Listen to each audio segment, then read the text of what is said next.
number one fear is public humiliation.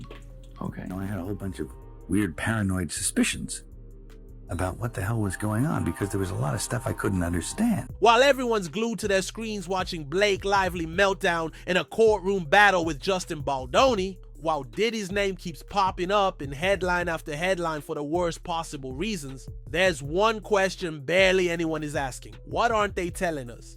Because according to the latest buzz, Mel Gibson allegedly knows exactly what's going on, and he's not holding back. Word is Gibson is furious. He's watching this circus unfold, shaking his head and saying exactly what some of us have been thinking. This is the distraction. This is the smokescreen. All of this headline drama, all this chaos, it's not random. It's not coincidence. It's cover. Because while the world's too busy arguing over Blake Lively's so-called creative vision for It Ends With Us and debating Diddy's latest lawsuit update, the real crimes of Hollywood stay buried. But let's break this down. Let's talk about the alleged power plays, the perfect timing, and why Gibson thinks some of your favorite podcasters. Now, this is what I mean by actually starting to swim up or downstream with the rest of the salmon. Eventually, if you stay here long enough, you'll find yourself doing that. And you have to. There's a way of doing it without doing it. Time I really came over here. I had a whole bunch of weird paranoid suspicions about what the hell was going on because there was a lot of stuff I couldn't. You're 7 years old and someone is stroking you. It feels. Our future is our children. Now, the first step in eradicating this crime is awareness. Might be playing right into Hollywood's hands. It starts with Blake. Now Blake Lively loves to play the sweet, bubbly, relatable girl next door. But behind the scenes, allegedly she's a nightmare. Sources close to the production of It Ends With Us claim Blake didn't just star in the film, she completely hijacked it. The movie was supposed to be Justin Baldoni's passion project, his directorial vision, his film to shape. But once Blake signed on, the vibe changed. All right, you guys, it is Blake Lively and Justin Baldoni Day. Finally, to all of the women out there that are watching, no matter what you do in life, you never, ever, ever go full Amber Heard. Insiders say she pushed for creative control, demanded rewrites, started giving notes on everything from set design to casting decisions, and before anyone could stop her, the project wasn't Baldoni's movie anymore. It was Blake's show.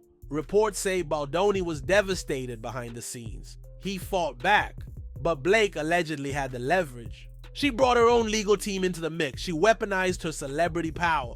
And just like that, Baldoni was sidelined. This wasn't collaboration. This was a takeover. And the worst part? The finished product reflected it. Critics hammered the film for feeling disjointed and soulless.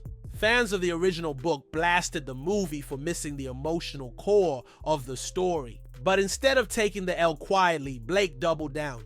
And that's when the lawsuit started flying. Blake's next move? File a lawsuit so public, so messy, it couldn't help but steal the spotlight. She accused Baldoni of harassment, of boundary violations, of launching a smear campaign against.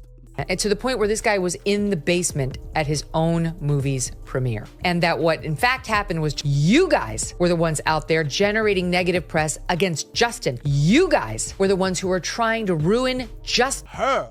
But here's the kicker. She didn't even file the lawsuit directly under her name at first. It came through a shell company tied back to her team. The documents subpoenaed Baldoni's internal emails, texts, even script drafts. A full-scale fishing expedition. Baldoni fired back with his own countersuit, calling the whole thing retaliatory. He accused Blake of defamation, of intentionally sabotaging his career out of spite. From Armie Hammer, who got fired from Gossip Girl because he said during a dinner that she was a bitch regarding Blake Lively and Ryan Reynolds, when I just recognize that they are up on their high horses and that they potentially treat people very bad. And just like that, the headlines were set. The perfect tabloid frenzy. Every entertainment outlet couldn't resist. Every podcaster needed their take. And suddenly, Everyone was talking about Blake Lively's lawsuit, not the deeper rot hiding in Hollywood's shadows. But while Blake's tantrum soaked up the spotlight, another storm was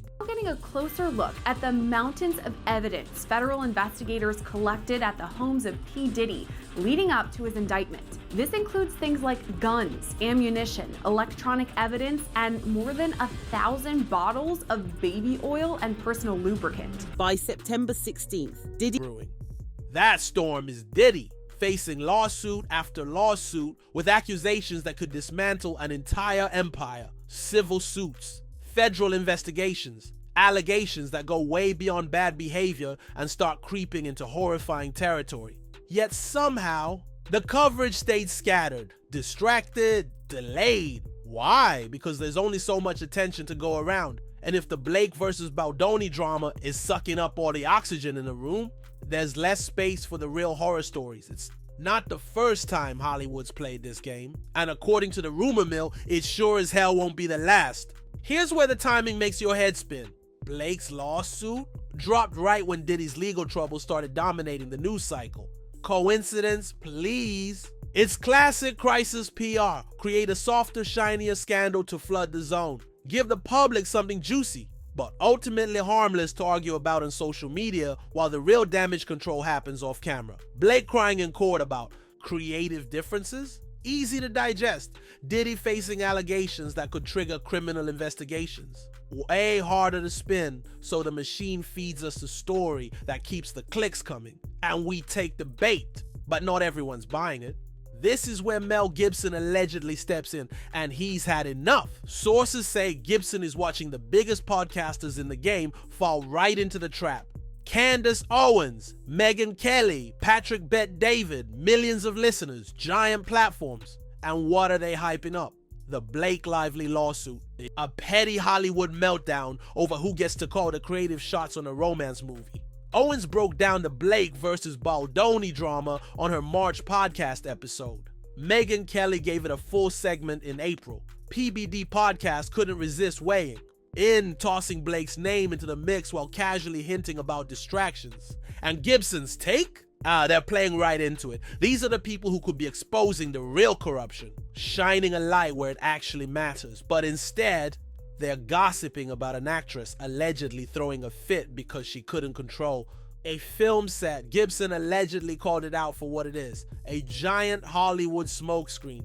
But this wasn't just a legal fight. This was personal. Sources say Baldoni trusted Blake, believed she respected the vision, thought she was coming in as a collaborator, not a conqueror. But the second she got leverage, she not seen a case so open and shut in my life. And the more that I read and the more details that I get into, I'm just shocked at how many lies were told, okay? Allegedly steamrolled the entire production. Insiders claim she vetoed casting choices, demanded rewrites that stripped away the heart of the story, killed entire scenes Baldoni fought to keep. And when he pushed back, she lawyered up. This wasn't about artistic integrity. This was about control, and Blake made sure everyone knew exactly who was in charge. The Blake versus Baldoni saga isn't just dragging on, it's being kept alive on purpose.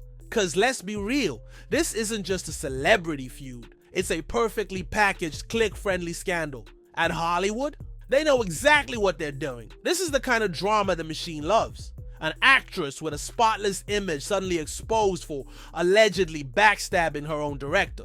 Lawsuits flying back and forth. Headlines easy enough for the average person to follow. No messy nuance, no hard truths. Just he said, she said, sprinkled with a little celebrity glitter. Meanwhile, what's happening with Diddy? The cases are crawling along in the background. Court filings stacked with horrifying accusations. Allegations that should be sending shockwaves through the entire industry. But those stories? They're not flooding your feed the same way. And why is that? Because a messy creative dispute between Blake Lively and Justin Baldoni is safe. It's digestible. It's drama that feels juicy, but ultimately meaningless in the grand scheme of things. It doesn't threaten the studios. It doesn't threaten the real players. It doesn't make anyone too uncomfortable. And here's the real kicker. The podcasters with the biggest megaphones, the influencers who claim they're the ones asking the tough questions, they're out here spending entire episodes breaking down Blake's lawsuit, analyzing Baldoni's countersuit, gossiping about which celebrities unfollowed who on Instagram. They're not pulling the receipts on the real scandals. They're not digging into the industry's ugliest secrets. They're giving the people exactly what the machine wants them to give.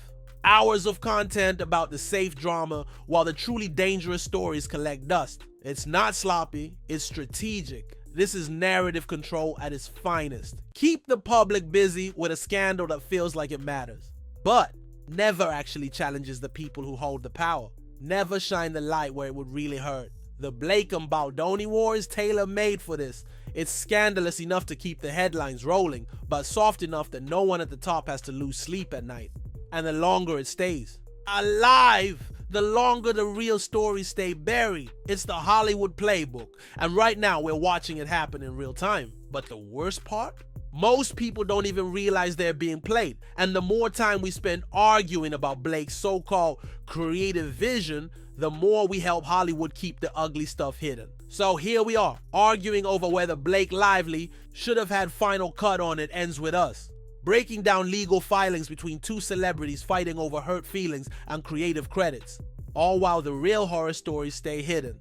Mel Gibson allegedly sees it, some insiders see it, but the question is, do we? Because if the biggest names in podcasting are too busy hyping up Blake's power trip, if the media keeps handing us distraction after distraction, maybe it's time we stop taking the bait.